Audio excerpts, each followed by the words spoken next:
만나서 반가워요.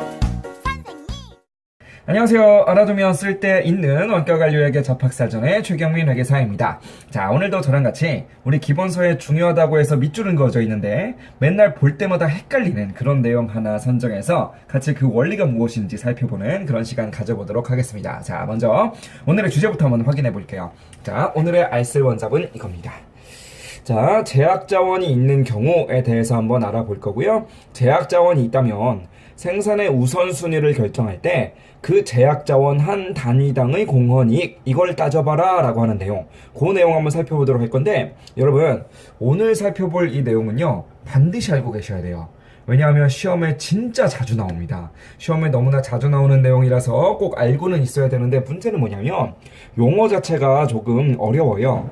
제약자원이다 라고 하는 말도 그렇고요, 생산의 우선순위를 결정한다 라고 하는 말도 뭐 하자는 건지 잘 와닿지가 않거든요. 그래서 일단 원리에 대한 이해를 말씀드리기 전에 요 용어들이 무슨 의미인가 라고 하는 용어 해설을 좀 간단히 해드리도록 할게요. 자, 우리 간단한 사례를 하나 볼 건데, 예를 들어 봅시다. 우리가 중국집을 오픈한 거야. 중국집을 오픈해서 짜장면도 팔고 짬뽕도 팔고 있어요.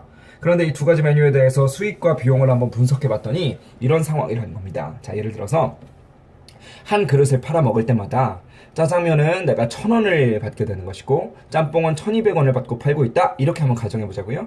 자, 그런데 한 그릇을 만들 때마다 변동비를 써야 되는데 짜장면은 500원이 들고 짬뽕은 600원이 들어서 결국 한 그릇을 팔 때마다 내 주머니에 얼마가 떨어지는가 라는 것을 따져봤더니 짜장면은 500원이 남고 그 다음에 짬뽕은 600원이 남는 그런 메뉴였다는 거죠. 자, 그러면 우선순위를 결정한다는 건 이런 얘기예요. 어떤 손님이 와서 이 집은 짜장면이 맛있어요? 짬뽕이 맛있어요? 라고 물어보는 거야. 그러면 우리 중국집의 이윤을 최대화한다 라고 하는 목적 하에서는 당연히 뭘 추천해야 되겠어요? 나한테 많이 떨어지는 게 짬뽕인 거니까 아니 짬뽕 한번 드셔보시죠 라고 이야기하는 거, 그게 당연히 우선순위 입장에서 맞는 거거든요. 자, 그러면 우선순위라고 하는 것은 이런 걸 얘기하는 건데, 문제는 뭐냐면 제약되어 있는 자원이 있다라고 한다면 얘기가 좀 달라진다는 겁니다. 자, 그럼 제약자원이 뭐냐? 제약자원이라는 건 이런 거예요. 짜장면과 짬뽕을 만드는 데 있어서 나는 조리 시간이라고 하는 자원을 써야 되거든요. 그런데 그 조리 시간은 무한하지가 않은 거야. 내가 하루 종일 24시간 내내 짜장면 짬뽕을 만들 수는 없는 거잖아요. 그래서 우리는 내가 하루 종일 아무리 열심히 일을 해봤자 조리 시간에 쓸 수 있는 내 시간이 한정이 되어 있을 건데, 그것을 우리는 제약자원이다 라고 이렇게 부른다는 거죠. 자, 그렇다라고 한다면 우리는요 제약자원에 대해서 한번 따져봤을 때, 예를 들어서 짜장면은 한 그릇을 만드는데 2시간이 걸리고 짬뽕은 한 그릇을 만드는데 3시간이 걸린다, 이렇게 한번 가정을 해봅시다. 물론 너무 말이 안 되지만, 자, 어쨌든 이렇게 가정을 했을 때 조리시간 한 단위당 공헌이익, 즉 시간당으로 얼마만큼이 떨어지는가 라는 걸 따져보시면, 짜장면 같은 경우에는 2시간 걸린다고 했으니까 나눠주시면 250원이 떨어진다는 것이고 시간당으로, 짬뽕도 마찬가지로 계산을 해보시면 1시간당 200원이 떨어진다, 그런 의미가 될 거 아니겠어요. 자, 그렇다고 한다면 제약자원이 있을 때의 생산 우선순위는 어떻게 될 것이냐? 짜장면이 1순위가 될 것이고요, 짬뽕이 2순위가 될 것이다 라고 하는 거, 이게 오늘의 결론이에요. 자, 그럼 1순위, 2순위라고 하는 생산 우선순위는 무엇을 기준으로 결정한 거냐? 한 그릇당 얼마 떨어지느냐? 이건 짬뽕이 높지만 제약자원이라는 게 시간으로 지금 걸려 있으니까 시간당으로 공헌이익이 어떤 게 더 크냐라는 걸 따져보면 오히려 짜장면이 더 크거든요. 그래서 우선순위는 짜장면이 1순위, 짬뽕이 2순위 이렇게 된다라고 하는 것이 생산 우선순위의 의미입니다. 자, 그렇다라고 한다면 의미가 뭔지 알았으니까 도대체 왜 이렇게 해야 되는가 라고 하는 원리를 이해해보기 위해서 저랑 같이 또 다른 사례를 한번 살펴보도록 하시죠. 네, 여러분 지금부터 제약자원 한 단위당 공헌이익이라고 하는 이상한 개념이 왜 생산의 우선순위를 결정하는 기준이 될 수밖에 없는가 라는 그 원리를 한번 간단한 사례를 통해서 살펴보도록 할게요. 자, 어떤 사례를 살펴볼 거냐면 제가 돈을 벌 수 있는 방법에 대해서 한번 살펴보도록 할게요. 자, 무슨 얘기냐면 제가 돈을 벌 수 있는 방법은 사실은 두 가지가 있어요. 뭐가 있냐면 지금처럼 학원에서 열심히 강의하기, 이게 돈 벌 수 있는 방법 중에 하나거든요. 또 하나의 방법은 뭐가 있냐면 저는 회계사니까 회계 법인에 들어가서 열심히 일하기, 이것도 돈 벌 수 있는 방법이에요. 자, 근데 둘을 한번 비교해 봤더니 학원에서 뭐라고 하냐면 너가 열심히 강의를 하면 일당으로 80원만큼을 챙겨줄게 라고 이야기를 합니다. 그런데 법인에서 뭐라고 하냐면요, 열심히 일을 하면 일당으로 100원만큼을 줄게 라고 이야기를 하고 있는 거예요.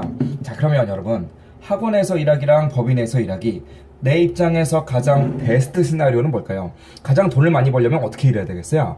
자, 학원, 법인 둘 중에 하나를 뭔가 대답하셨다면 틀린 겁니다. 자, 왜 틀렸냐면 가장 베스트는 뭐예요? 그냥 두탕 튀는 거야. 학원에서 강의도 하고요, 법인도 일하는 거, 그게 제 입장에서 돈을 가장 많이, 하루당 180원을 벌 수 있는 그런 방법이 될 거거든요. 자, 베스트는 이건데 그렇게는 못해요. 왜냐하면 이걸 공짜로 주는 게 아니거든. 학원에서는 일을 하려면 어떻게 해야 되느냐? 무조건 4시간짜리 강의를 하나 해야 된대요. 법인에서는 돈 벌려면 어떻게 해야 되느냐? 무조건 하루에 10시간 정도는 일을 해야 된대. 그러면 좀 전에 말씀드렸던 베스트 시나리오를 실현하려면 하루에 무조건 14시간만큼의 업무를 해야 되거든요. 그런데 이게 힘든 거야. 이러고 살다가 죽잖아요, 이렇게. 아무리 돈이 좋아도 이렇게 일을 할 수는 없기 때문에 저는 제 입장에서 뭔가 제약을 걸어 놓을 수밖에 없어요. 제약을 건다는 건 무슨 얘기냐? 아무리 일을 열심히 해도 하루 동안 12시간만큼을 초과하진 않겠어? 라고 이렇게 제약을 걸어 놓는 겁니다. 자, 그러면 맥시멈이 12시간이니까 이게 결국 뭐냐면 제약 자원이 돼버리는 거예요. 자, 제약 자원이라는 게 12시간이 있으면 이제 시나리오가 좀 바뀝니다. 자, 시나리오는 크게 두 가지가 있을 건데, 첫 번째는 뭐냐면 학원에서 4시간짜리 강의를 일단 다 해요. 그 다음에 남은 8시간은 법인에서 일한다는 겁니다. 자, 그러면 10시간 일한 게 아니니까 100원을 다 받진 못하겠지만 어쨌든 그거라도 한다는 거야. 이게 1번 시나리오고요. 2번은 뭐냐면 반대로 하자는 거죠. 법인에서 일단 10시간짜리 일을 다 합니다.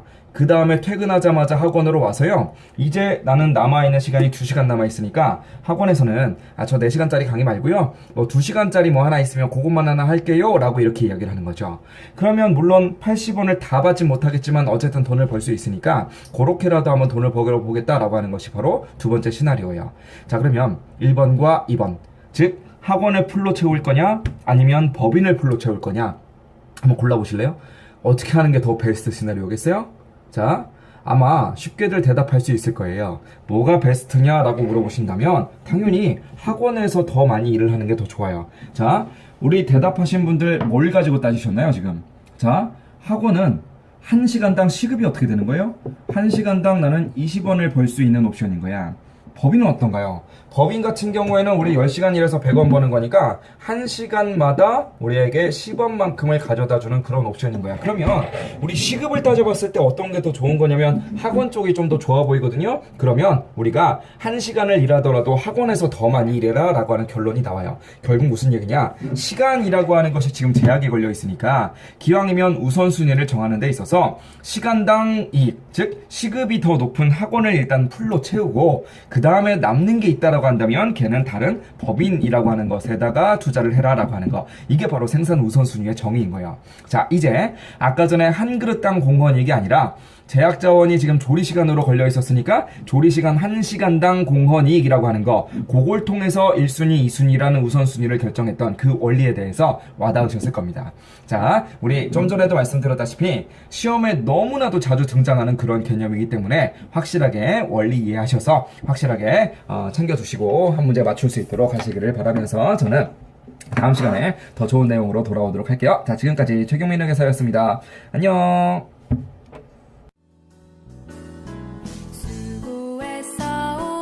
지금 검색창에 스마트 경영 아카데미를 쳐보세요. 스마트 경영 아카데미에 젊고 열정 넘치는 강사진을 만나보실 수 있습니다. 스마트 경영 아카데미는 교대역 1번 출구에 있습니다.